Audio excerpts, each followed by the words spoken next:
ሰላም ጤና ይስጥልኝ። እንዴት ናችሁ? የዩቲዩብ ቤተሰቦች እንዴት አላችሁ? እንዴት ሰነበታችሁ? እኔ በጣም ደህና ነኝ። ያው እንግዲህ እንደተለመደው በሳምንት አንድና ሁለት የጤና ቪዲዮዎችን ሰራላችኋለሁ። ዛሬም አንድ ርዕሰ ጉዳይ ይዤላችሁ መጥቻለሁኝ። የዛሬው ርዕሰ ጉዳያችን እንግዲህ የብዙዎቻችሁ ችግር ይሆናል ብዬ አስባለሁ። ምንድነው የማያቋርጥ የድካም ስሜት መነሻ ምክንያቶች ነው የምናየው ዛሬ። እንግዲህ ይህንን ችግር በምናይበት ጊዜ በጣም እኔን ጨምሮ ብዙ ጊዜ በማላውቀው ሁኔታ ውስጥ እንደው በቂ እረፍት ማድረግ ጥሩ ምግብም ተመግቤ እንደው የማላውቀው የድካም ስሜት በጣም ብዙ ጊዜ ይሰማኛል እና ይህ ነገር ምንድን ነው የሚለውን ነገር እንመለከታለን እና ብዙዎቻችሁ ይህን ነገር ኤክስፔሪንስ ታደርጋላችሁ ብዬ አስባለሁ። እና የማያቋርጥ ወይም ደግሞ እንደው ሁልጊዜ ያለምንም ምክንያት የድካም ስሜት የሚሰማባቸው 7 ዋና ዋና ምክንያቶች እንግዲህ የተመረጡትን ዋናዎቹን ነው ማቅረብላችሁ እና የነዚህን ደግሞ መፍትሄዎቻቸውን ምን አይነት መፍትሄዎች አሉ የሚለውን አብረን እንመለከታለን ማለት ነው። ለቻናል ውስጥ መጡ አዲስ ከሆናችሁ ሰብስክራይብ ማድረጉ እንዳትረሱ፣ ላይክ ሼር ማድረጉት ለሌሎች እንዲደርሳቸው በቻናሉ በእርግጠኝነት ታተርፉበታላችሁ ብዬ አስባለሁ። እንግዲህ ወደ ጉዳያችን በምንገባበት ጊዜ እንግዲህ 7ቱ ምክንያቶች አንደኛውና በጣም ዋነኛው ብዙ ጊዜ ደግሞ የሚከሰተው ነገር ምንድነው? የተመረጡ የማዕድናት ወይም ደግሞ የሚነራልስ ምንላቸውና የቫይታሚንስ እጥረት በሚኖሩ ሰዓት የሚሰማ የድካም ስሜት ነው። ከነዚህ ውስጥ ደግሞ የተመረጡትን ነው የምናየው። አንደኛ ከሚነራሎች ውስጥ የአይረን እጥረት ሰውነታችን ውስጥ በሚኖር ሰዓት ይህ ችግር በጣም ጎልቶ ይታያል ማለት ነው። ምክንያቱም አይረን በጣም እጥረት በሚኖር ሰዓት ስለ አይረን እጥረት ሰርቼላችኋለሁ። ምልክቶችና መፍትሄዎችን ወደኋላ ተመልሳችሁ ቪዲዮ ማየት ትችላላችሁ፣ ወይም ሊንኩን አስቀምጥላችኋለሁ። በሚኖርበት ሰዓት ለሰውነታችን በሙሉ የሚጓጓዘው ምግብ በደም አማካኝነት አይረን በጣም ይፈልጋል እና ለሰውነታችን የሚደርሰው ወደ አእምሮ ወደ እግሮቻችን አካባቢ የሚደርሰው የደም መጠን ወይም ምግብ በጣም በሚያንስበት ጊዜ ይህ ችግር በጣም ጎልቶ ይታያል ማለት ነው።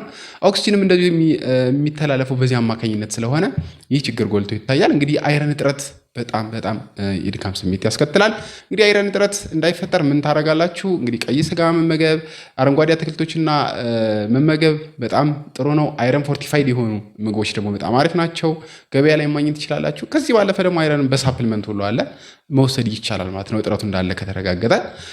ሌላው ደግሞ የቫይታሚን ቢዎች ናቸው።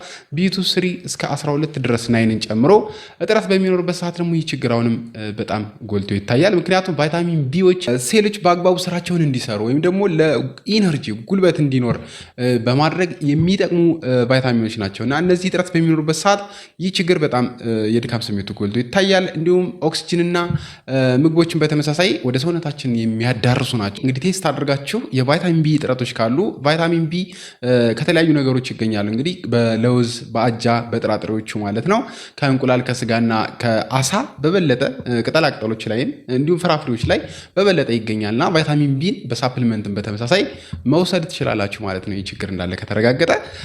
ሌላውና በጣም ወሳኙ ደግሞ ቫይታሚን ዲ እጥረት ሲኖር ነው። ቫይታሚን ዲ ደግሞ እንዲሁም ከዚህ ቀደም በሰራሁት ቪዲዮ ብቻውን ሰርቼላችኋለሁ። በጣም ብዙ ችግሮችን ነው የሚያስከትለው ቫይታሚን ዲ እጥረት።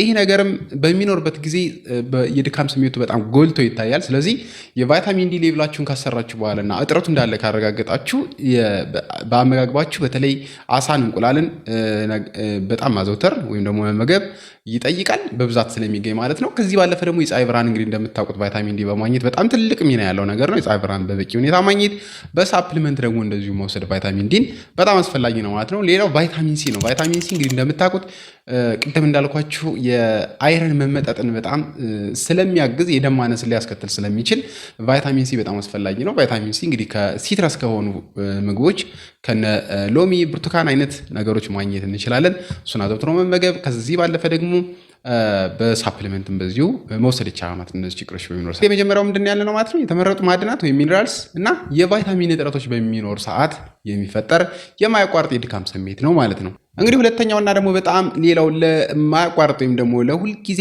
የማያቋርጥ የድካም ስሜት እንዲሰማ ምክንያት የሚያደርገን ደግሞ የስኳር በሽታ ነው ወይም ደግሞ በሽታዎች ናቸው።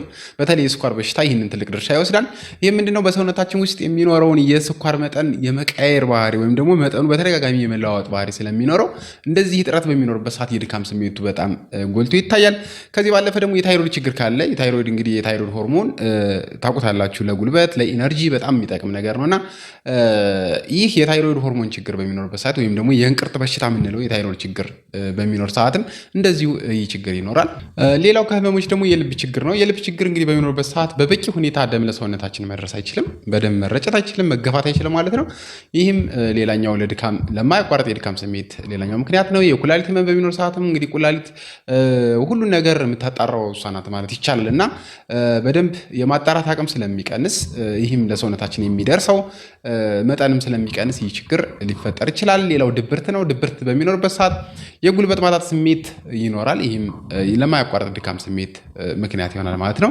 ሌላው ደግሞ የአንጀት የጤና ችግሮች በሚኖሩበት ሰዓት ነው። ይህ ምንድን ነው? በተለይ የዚህ የገት ባክቴሪያ ኢምባላንስ በሚኖርበት ጊዜ ይህ ችግር ሊፈጠር ይችላል። ሌላው ደግሞ እድሜ ከዚህ ጋር ተያይዞ ደግሞ ከ30 ዓመት በላይ በሚሆንበት ሰዓት የአሲድ መጠንም ስለሚቀንስ ልክ የአብዞርቤሽን ምግብ የምንመገብበት ጊዜ በሰውነታችን በደንብ ተዋህዶ አብዞርብ የመደረግ እንትኑም ስለሚቀንስ በዛ ልክ ይህም ችግር ሊፈጠር ይችላል ማለት ነው። ስለዚህ በሽታዎች ሌላኛው እና ሁለተኛው የድካም ምክንያት ሊሆኑ ይችላሉ ማለት ነው።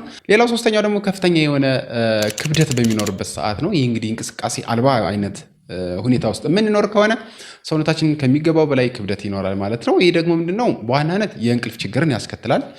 ምክንያቱም የስሊፕ አፒኒያ የምንለው ወይም ደግሞ የማንኮራፋት ወይም ደግሞ በቂ የሆነ ኦክሲጅን ስለማናገኝ የአተነፋፈስ ችግር ስለሚኖር በቂ የሆነ እንቅልፍ እንዳናገኝ ያደርገናል። ይህ ደግሞ ለቀን ላይ ለሚመጣው ቀን እረፍት ማጣት ወይም የድካም ስሜቱ እንዲኖር ያደርጋል ማለት ነው። አራተኛው ደግሞ ለሁል ጊዜ የድካም ስሜት ምክንያት ሊሆን የሚችለው ደግሞ በቂ እንቅልፍ ማግኘት አለመቻል ነው። እንግዲህ በቂ እንቅልፍ በወሳኝ ሰዓት ማግኘት ማንችል ከሆነ ለዚህ ችግር ልንዳረግ እንችላለን።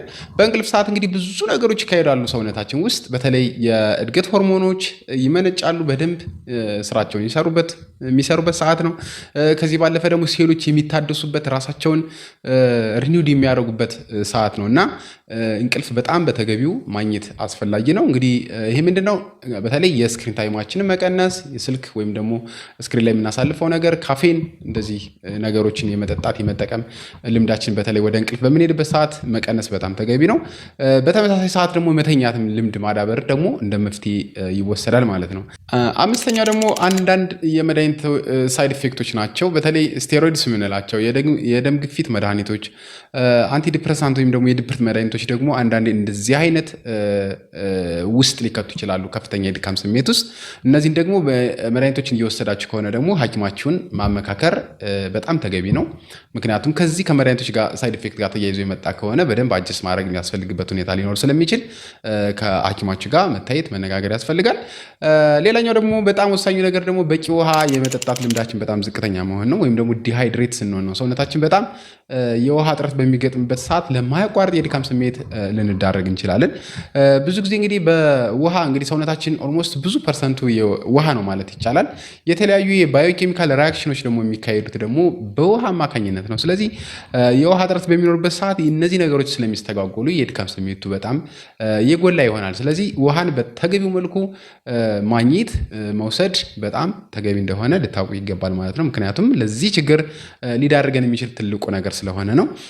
መጨረሻ ላይ ደግሞ የጭንቀት ነው። ጭንቀት ምንድን ነው? በጣም በጭንቀት ጊዜ የሚመነጩ ሆርሞኖች አሉ። እነዚህ ደግሞ እንቅልፍን የማሳጣት ባህሪ ያላቸው ወይም ደግሞ በራሱ ጭንቀቱ ራሱ የሚፈጥረው ነገር አለና ይሄ ደግሞ የአእምሯችን ሰላም መንሳት ስላለው ለድካም ስሜት ሊዳርገን ይችላል ማለት ነው። ይህንን ደግሞ እንዴት ከጭንቀት ደግሞ መውጣት እንችላለን የሚል ደግሞ አንድ የተሰራ ቪዲዮ አለ። እሱንም ማየት ትችላላችሁ።